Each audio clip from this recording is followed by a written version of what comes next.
Hey guys, what's up? It's Angie B, and welcome to Boldly Being Me, a podcast from the Exodus Group channel.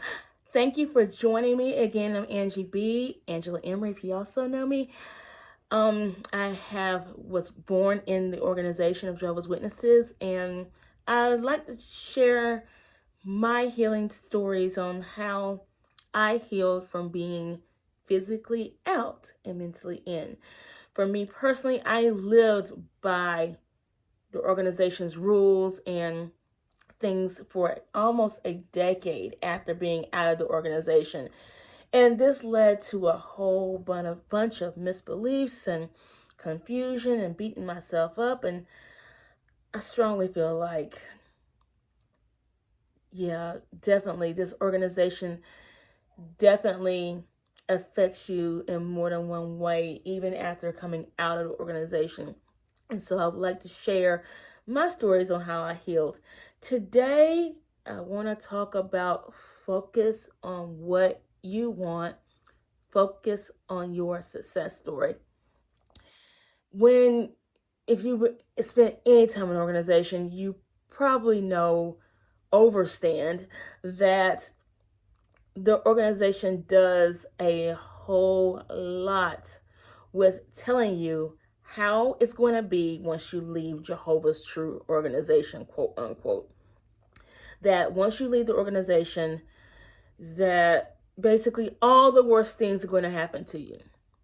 You're going to have 15 children out of wedlock, which is not a bad thing.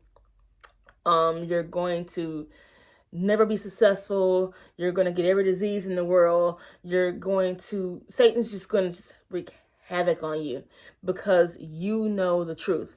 And the only place to have this quote unquote love is in this organization of Jehovah's Witnesses.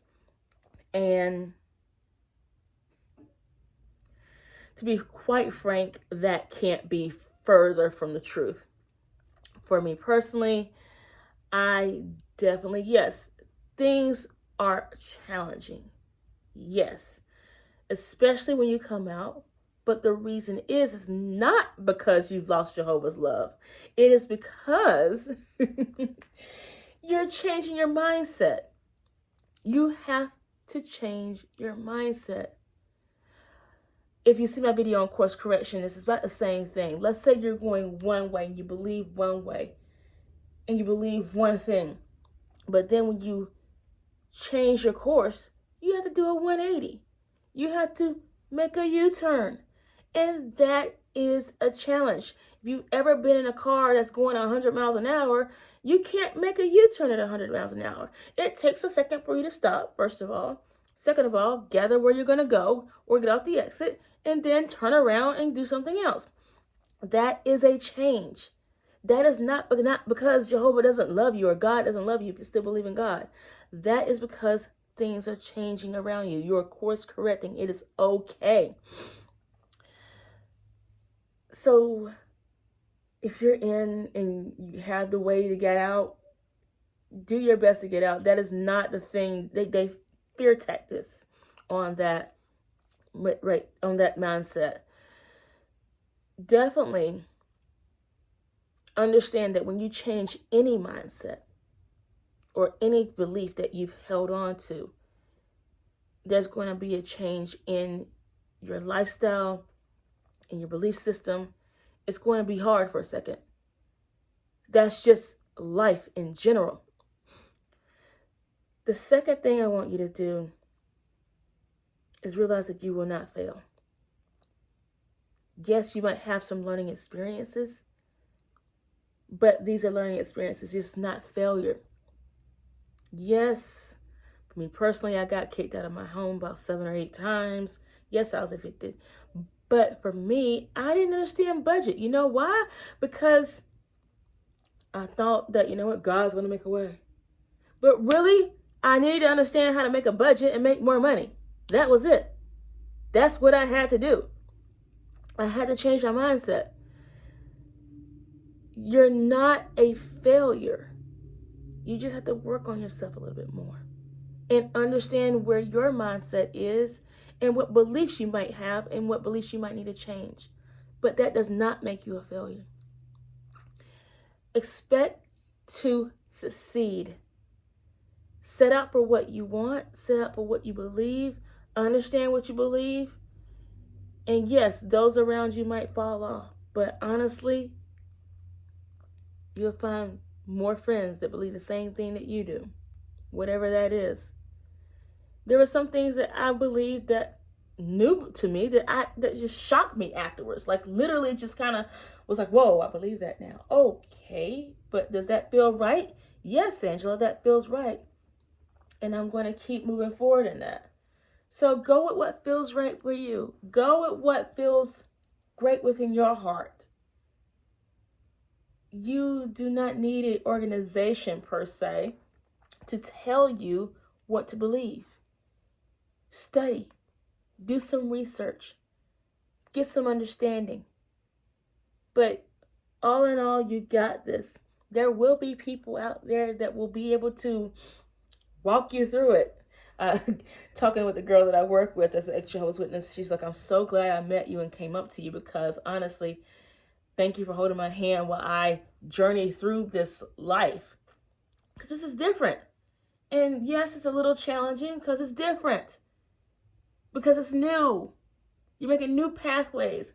I'll give the example of, we all know our way to work, right? Like to work or to our friend's house, we take this one way to work. And you know what? Sometimes we drive this way and you don't even remember going there, right? You don't remember driving. But let there be a detour. Now you got to think about it. Now you got to think about it and figure out where you're going and maybe pull up the GPS. Same thing. Your brain is making new pathways and this is okay. Don't beat yourself up for it. Have patience. And don't look at other people's cars or look at other people and say, well, they're there, I should be here. No.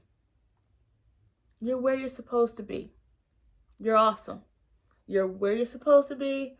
And you know what? You might like where they are, but you don't know what crap they had to go through to get where you see them at. We've all been through stuff. I know the witnesses like to believe that, you know what, they put this air on that, you know what, I am this and I am that and nothing else has changed with me and what have you. And it couldn't be further from the truth. We all have crap. We all poop. We all shit. We all do. So allow yourself, you don't have to share it, but allow yourself to be vulnerable and be like, you know what? I'm not the only one going through this. You're not the only one going through this. You're not the only one going through these challenges. And you're not the one that's going through it worse. You're not the worst one on earth, I promise you.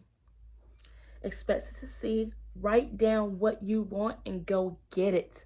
Write down, I want to go to college. Write down, you want this, that, and the other. Write down, you want to buy 2 houses. I don't know what your dream is. Write it down. Because honestly, that's how I've manifested everything in my life. And yes, I had to learn some stuff. But that doesn't make me a failure. That just means I had to unlearn some stuff. And I'm constantly unlearning. I'm constantly course correcting. Course correct. Learn. Have a cry day if you need it. But let's move on. Talk to someone if you need it. Seek therapy. Seek help. Seek advice from those who know it. But you are stronger than you think. You guys go get what you want. And don't let this organization tell you that you're going to be the worst person on earth because you left. Because you're not. It's actually the opposite. You're actually anointed, okay? Like I like to use that word. Like you're actually just anointed. You're just wonderful. You're blessed because you left. You actually get the freedom to think for yourself. And those who are physically in and mentally out, whew, I honor you. I honor you. Keep going for what you need to do. Keep moving forward. Hopefully you're able to get physically out soon. I'm Angie B. You're stronger than you think. Thank you for sharing. Thank you for liking. Make sure you share this content and follow us on Patreon. I'll talk to you soon.